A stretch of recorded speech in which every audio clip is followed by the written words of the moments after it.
So, today we are going to talk about jobs. That's right. As you may know, a job is an activity you do and receive a salary for. This can be a full-time job, usually about 40 hours per week, or part-time, usually between 15 and 25 hours per week. While they are studying, many people take a part-time job in a restaurant, a coffee shop, or in a shopping store. It helps to pay the bills, occupy their free time, and learn about what it really is like to have a job. Also, in some jobs, you work shifts, which means that the hours aren't the same every day. Instead, you work a specific block of hours that the boss schedules.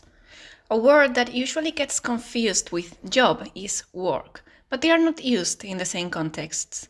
Work refers to the general efforts and activities done to accomplish a goal. For example, I work as a writer.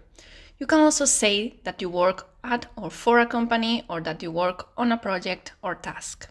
Another concept that is interesting to know about is what career means. Your career is the progression of your professional life. For example, I work for a publishing company. You can pursue a promising career many different fields, such as the digital marketing field, which is something really in fashion nowadays. Yes, digital competences are definitely considered very important these days.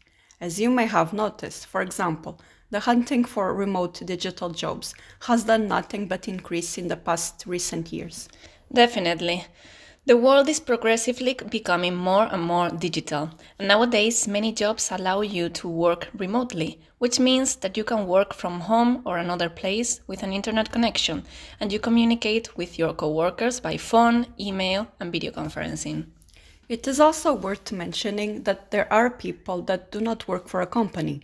Instead, they are freelancers, meaning they work independently for different people and companies, or they are self-employed and work for themselves, sometimes having their own business. Related to the freelancing work, there are also many people selling their product or services online.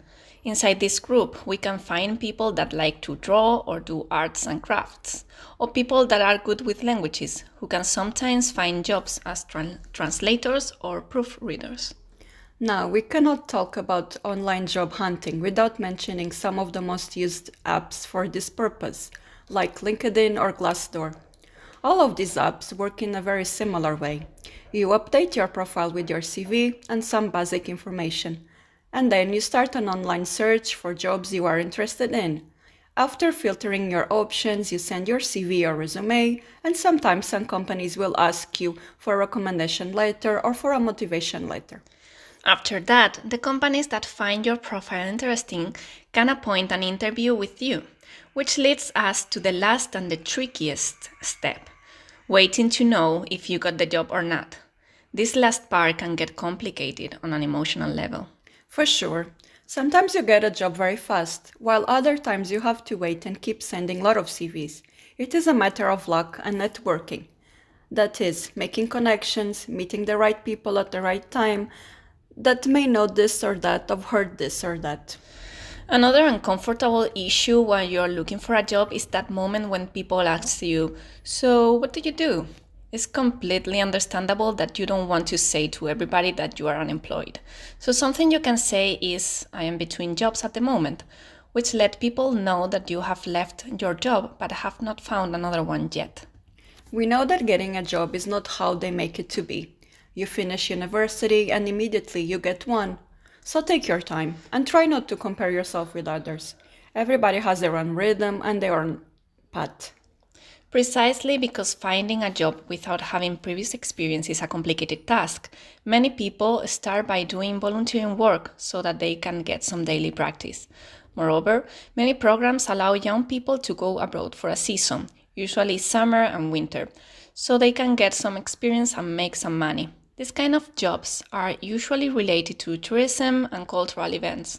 For example, some companies hire international workers for ski resorts in wintertime, and others in the summer hire animators, sport teachers, promoters, etc.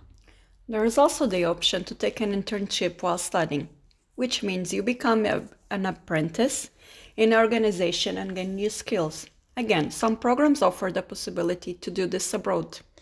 So as you can see, there are hundreds of different options if you're looking for a new job, even if you don't have previous working experience. It's a complex process, so don't be afraid to take your time and try many different jobs if you can until you settle for one. That's right. Doing a certain kind of job doesn't mean you have to stick to that field for the rest of your days. All of us have many different skills, even if we didn't discover some of them yet.